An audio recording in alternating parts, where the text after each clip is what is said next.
Growing up in two different worlds, and being both an American and a Chinese, Pearl S. Buck was evaluated by the former President Richard Nixon, who on March 6, 1973, quoted as saying, "Pearl S. Buck was a human bridge between the civilization of the East and West. With simple eloquence, she translated her personal love for the people and culture of China into a rich literacy heritage, treasured by Asian and Westerners alike." Pearl S. Buck is a famous American woman writer and the winner of Nobel Prize of Literature in 1938. She was born on June 26, 1892, in West Virginia in the United States. Only 3 months old, she was brought to China by her missionary parents. She grew up in Xinjiang, a city located at the joint connection of the Grand Canal and Yangtze River in Jiangsu Province. She lived together with general Chinese peoples and peasants in rural areas since her childhood. Her early education was Chinese culture. She liked to read Chinese classic novels such as All Men Are Brothers by Shui Huchuan and poems of Red Dream Pavilion, Hong Lao Meng.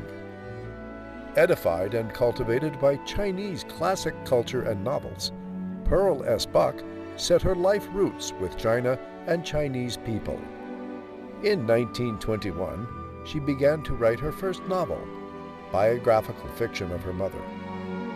Chinese people and Chinese matters were always her major resources and characters in her books. In 1931, she published The Good Earth, which was quickly up to the top of the bestseller book in the United States and reprinted almost 20 editions in the first year alone. In 1932, The Good Earth was awarded the Pulitzer Prize.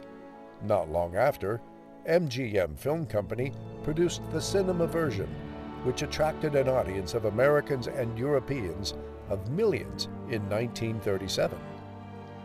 In 1938, Pearl S. Buck won the Nobel Prize of Literature with her 4 Chinese novels and 3 biographical fictions. The Good Earth was touted as the greatest novel written by a foreign novelist in the 20th century. It's greatly changed the impression of Westerners on Chinese people. Frankly speaking, Pearl S. Buck, with her art site and love heart, disclosed Chinese people's souvenir of their land, extension of life, suffering and redemption of soul, the sinking and agitation of human nature. Therefore, Pearl S. Buck made a tremendous contribution to the modern cultural exchange. In 1934, after living in China for nearly 40 years, Pearl S. Buck returned to the United States. She still took much concern on China and wrote several novels on China's anti-Japanese war. During World War II, she wrote many articles and made speeches frequently on social assembly platforms to strongly support China's anti-Japanese war. Meanwhile, she set up China Emergency Relief Committee to do fundraising for Chinese people. Pearl S. Buck and her husband Richard Walsh set up the Citizen Committee to repeal Chinese exclusion in 1943.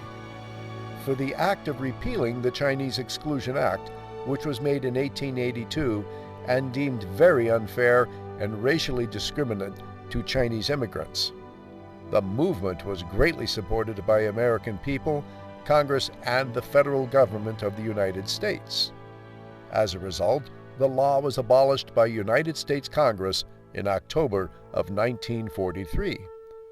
China former Premier Chao En-lai once said, "Pearl S. Buck is a famous novelist. She has deep feelings to Chinese people." During World War II, she sympathized with the Chinese people and fully supported China's resistance war against Japanese aggression. She is a friend of Chinese people. In 1949, Pearl S. Buck donated her money, setting up a Welcome Home Foundation that assisted raising American Asian children. In 1964, she donated $7 million to set up the Pearl S. Buck Foundation, providing medical and educational aid to thousands of Asian American children. On March 6, 1973, Pearl S. Buck died at the age of 81 in Danby, Vermont. She devoted all her life to mutual understanding between the East and West. She had rich resources by her dual cultural background for her books, including many benefits and some confusion. We believe, however, that China was truly in her care forever.